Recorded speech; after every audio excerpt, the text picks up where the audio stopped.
नमस्कार, यूएनएन भारत में आपका स्वागत है। मैं हूं आपका मित्र आरबी उपाध्याय और आपसे गुजारिश, चैनल को सब्सक्राइब करें, लाइक करें, शेयर करें। अयोध्या राम की जन्मस्थली और जिस तरीके से एक लंबे समय से अयोध्या चर्चा में है, अयोध्या में भगवान राम का भव्य मंदिर बन रहा है और बीजेपी इसका पूरा क्रेडिट ले रही है। जगह जगह प्रचार और प्रसार किया जा रहा है कि अयोध्या में भगवान राम का जो मंदिर, भव्य मंदिर जो बन रहा है, वो बीजेपी बना रही है। ऐसे में अयोध्या का मुद्दा लंबे समय से चुनाव को प्रभावित करता रहा है। जब राम मंदिर नहीं बना था तब प्रश्न खड़े किए जाते थे बीजेपी पर, पूछा जाता था कि मंदिर वहीं बनाएंगे लेकिन तारीख नहीं बताएंगे। अब साकार हो रहा है सपना, धीरे धीरे मूर्त रूप ले रहा है, दिखने लगा है भगवान राम का भव्य मंदिर। कयास यहां तक लगाए जा रहे हैं कि 2024 के चुनाव से पहले खोल दिया जाएगा जनता के लिए और जनता के दर्शन के लिए, और उसके बाद बीजेपी उसका फायदा लेने की कोशिश करेगी। अब विपक्ष इसको किस तरह काउंटर करेगा? अगर विपक्ष मुखालफत करता है तो गलत संदेश जाएगा। वहीं विपक्ष इस बात पर अड़ा है कि ये मंदिर बीजेपी नहीं, जनता बना रही है, जनता के चंदे से बन रहा है, और यहां तक कहा जा रहा है कि बीजेपी नहीं, ये कोर्ट के आदेश से मंदिर बन रहा है। आप क्या सोचते हैं? कमेंट करिए। अब इसी में राजनीति की एंट्री हो गई है। एकनाथ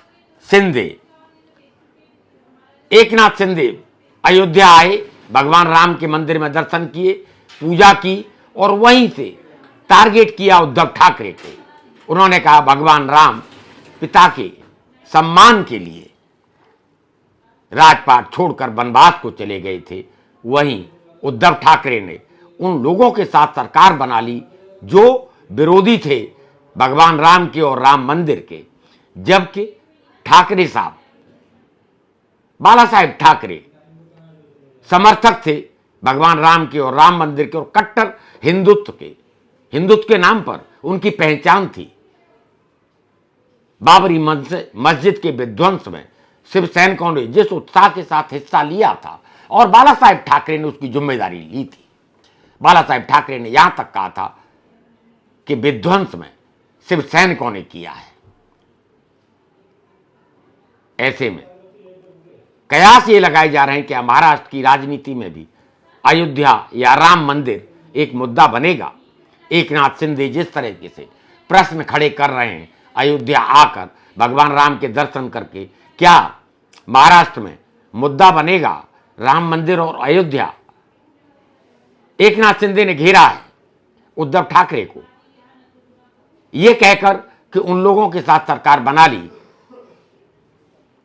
जो भगवान राम के विरोधी थे, राम मंदिर के विरोधी थे। राम मंदिर विरोधियों के साथ सरकार बनाना। उद्धव का नाम लिए बिना शिंदे ने कहा, मैं ऑफिस या घर में बैठकर आदेश देने वाला मुख्यमंत्री नहीं हूं, मैं जमीन पर जाता हूं, जमीन पर काम करता हूं। यह बात अलग है कि यह तो चुनाव बताएगा कि जनता किसके साथ जाती है, एकनाथ शिंदे के साथ या उद्धव ठाकरे के साथ। उद्धव ठाकरे बार बार कह रहे हैं कि हमारे साथ भीतरघात हुआ, विश्वासघात हुआ है। क्या जनता की सहानुभूति उद्धव ठाकरे को मिलेगी महाराष्ट्र की राजनीति में? महाराष्ट्र की राजनीति से बहुत सारे प्रश्न उठ रहे हैं। महाविकास आघाड़ी गठबंधन पर प्रश्न चिन्ह खड़े हो रहे हैं। शरद पवार बीजेपी की भाषा बोलने लगे हैं। वो प्रधानमंत्री के सुरक्षा कवच बनकर खड़े हैं, मजबूती के साथ खड़े हैं, और यही उनकी पहचान है।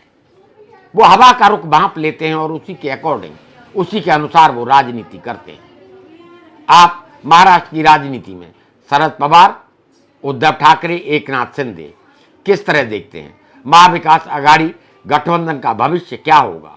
सबकी नजर इस पर बनी रहेगी। लेकिन एकनाथ शिंदे ने अयोध्या आकर भगवान राम मंदिर में पूजा अर्चना करके बढ़त बना ली है हिंदुत्व के मुद्दे पर।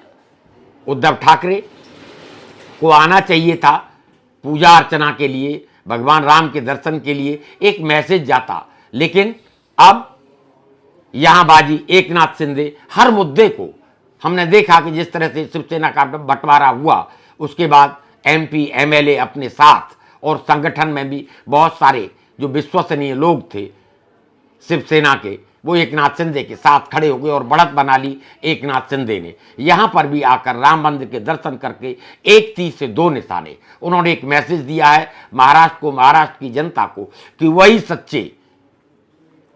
सच्चे बाला साहेब ठाकरे के अनुयायी हैं, बाला साहेब ठाकरे की विचारधारा को आगे ले जाएंगे।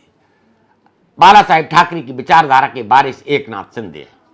ये बात अलग है कि ठाकरे परिवार के साथ जनता की सहानुभूति एक लंबे समय से देखने को मिली है। शिवसेना की पहचान कट्टर हिंदुत्व की थी, जिस पर दाग लगा है महाविकास आघाड़ी में शामिल होने के बाद, और रुख भी बदला, भाषा भी बदली थी उद्धव ठाकरे की। आप इस सब घटनाक्रम को किस तरह देखते हैं, हमें कमेंट्स करिए। आपके कमेंट्स हमारा मार्गदर्शन करते हैं। और पुनः आपसे गुजारिश, चैनल को सब्सक्राइब करें, लाइक करें, शेयर करें। नमस्कार।